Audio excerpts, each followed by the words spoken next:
పిల్లలను కనే రోబో వచ్చేసింది. అవును, ఇది నిజం. ప్రపంచంలోనే తొలి గర్భాధారణ రోబోను అభివృద్ధి చేసింది చైనా శాస్త్రవేత్తలు. ఇక వైద్య శాస్త్ర సాంకేతిక రంగాల చరిత్రలో మరో విప్లవాత్మక అధ్యయనానికి తెరలేపారు చైనా శాస్త్రవేత్తలు. సహజ గర్భాధారణ ప్రక్రియను యాంత్రికంగా తిరగరాస్తూ పిల్లలను కనే సామర్థ్యం కల ప్రపంచంలోనే తొలి హ్యూమనాయిడ్ రోబోను అభివృద్ధి చేస్తున్నారు. ఈ అత్యాధునిక ప్రాజెక్టు ద్వారా గర్భాధారణ, శిశువు అభివృద్ధి, ప్రసవం వంటి సమగ్ర ప్రక్రియను రోబో అనుకరించగలుగుతుంది. ఇది వైద్య రంగంలోనే కాదు, మానవ జీవిత నిర్మాణ తత్వంలోనూ మలుపు తిప్పే ఆవిష్కరణగా భావిస్తున్నారు. ఈ రోబోను అభివృద్ధి చేస్తున్న ప్రాజెక్టుకి సింగపూర్లోని నన్యాంగ్ టెక్నాలజికల్ యూనివర్సిటీకి చెందిన ప్రముఖ శాస్త్రవేత్త డాక్టర్ జాన్ కిఫెంగ్ నేతృత్వం వహిస్తున్నారు. ఆయన చేపట్టిన ఈ సాంకేతిక ప్రయోగం ప్రపంచ శాస్త్రవేత్తల దృష్టిని ఆకర్షిస్తుంది. ఇక కృత్రిమ గర్భంతో పనిచేసే ఈ హ్యూమనాయిడ్ రోబో గర్భధారణకు పూర్తిగా సిద్ధంగా ఉంటుంది. ఇందులో అత్యాధునికంగా రూపొందించిన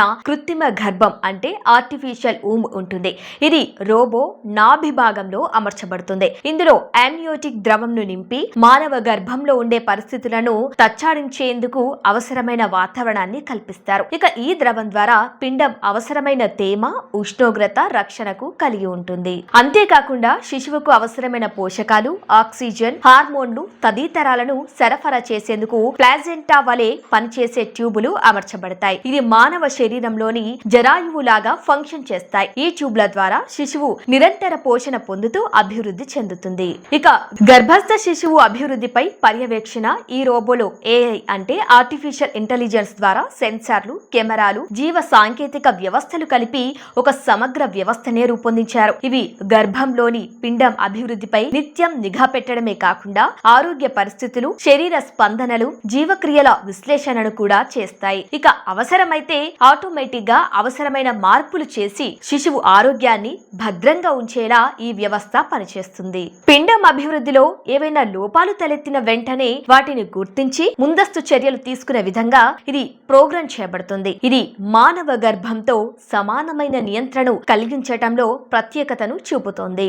ఇంక్యుబేటర్లకు భిన్నమైన ప్రత్యామ్నాయం ఇప్పటి వరకు నెలలు నిండక ముందే పుట్టిన శిశువుల సంరక్షణకు ఇంక్యుబేటర్లు వినియోగిస్తున్నాం. కానీ ఈ రోబో ద్వారా మాతృ గర్భం లాంటి సురక్షిత వాతావరణం కల్పించబడుతుంది. ఈ రోబో గర్భాధారణ నుంచే పిండాన్ని 9 నెలలు మోసి పూర్తిగా అభివృద్ధి చెందిన శిశువును ప్రసవించగల సామర్థ్యాన్ని కలిగి ఉంటుంది. ఇంక్యుబేటర్లు సాధ్యపడని స్థాయిలో శిశువు అభివృద్ధిని నియంత్రించటం, ఆరోగ్య ప్రమాణాలు మెరుగుపరచటం, సంక్షోభాలను ముందే గుర్తించటం వంటి ప్రయోజనాలను ఈ రోబో అందించనుంది. దీని ద్వారా పుట్టే సమయంలో ఉండే ప్రమాదాలను తగ్గించవచ్చునని నిపుణులు అభిప్రాయపడుతున్నారు. ఇక వైద్య రంగంలో విప్లవానికి నాంది ఈ రోబో పుట్టుక అనేది కేవలం ఒక మానవ ప్రక్రియ మాత్రమే కాదు, ఇది సాంకేతికతతో ముడిపడి ఉండే యుగానికి నాంది అని చెప్పవచ్చు. ప్రస్తుత సమాజంలో అనేక మంది మహిళలు ఆరోగ్య కారణాల వలన గర్భం ధరించలేని పరిస్థితిలో ఉంటున్నారు. అలాంటి వారికి ఈ రోబో ఒక ఆశా జ్యోతిగా మారనుంది. అంతేకాకుండా హై రిస్క్ ప్రెగ్నెన్సీలో ఉండే ప్రమాదాలను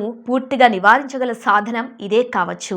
అలాగే శిశువుల ఆరోగ్యాన్ని సమగ్రంగా పర్యవేక్షించగల సామర్థ్యం ఉండటం వలన శిశువులో ప్రారంభ దశలోనే వ్యాధులను గుర్తించి ముందస్తు చికిత్స చేయటం కూడా సాధ్యమవుతుంది. ఇది నూతన ఆరోగ్య శ్రద్ధ విధానాలకు దారితీసే అవకాశం ఉంది. ఇక నైతిక ప్రశ్నలు, చట్టపరమైన చర్చలు కూడా చాలా అవసరం. ఈ రోబో అభివృద్ధిపై ప్రఫుల్లత వ్యక్తం చేసినప్పటికీ ఇది కొన్ని నైతిక మరియు సామాజిక ప్రశ్నలను కూడా లేవనెత్తుతోంది. పిల్లలు మానవులు కాకుండా యాంత్రికంగా మలచబడే తల్లి శిశువు అనుబంధం ఏమవుతుంది?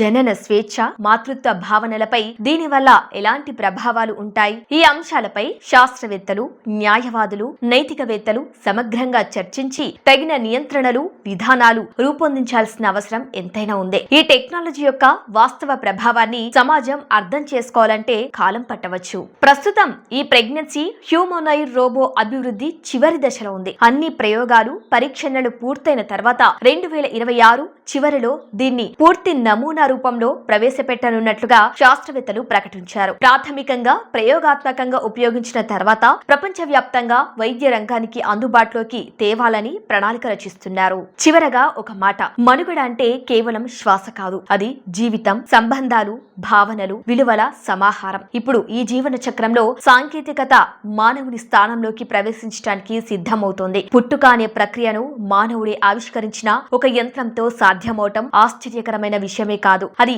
మానవ విజ్ఞాన శక్తికి నిలువెత్తు సాక్ష్యం అని చెప్పొచ్చు. ఈ రోబో ద్వారా మానవాళికి కొత్త ఆశలు, కొత్త ప్రశ్నలు లభించనున్నాయి. కానీ ఇది ఒక స్పష్టమైన సంకేతం. భవిష్యత్తులో మానవ జీవితం ఎలా రూపాంతరం చెందనుందో ఈ రోజు నుంచే మనం సిద్ధమవ్వాల్సిన సమయం వచ్చింది. విజ్ఞానం కొత్త జన్మను సృష్టిస్తోంది.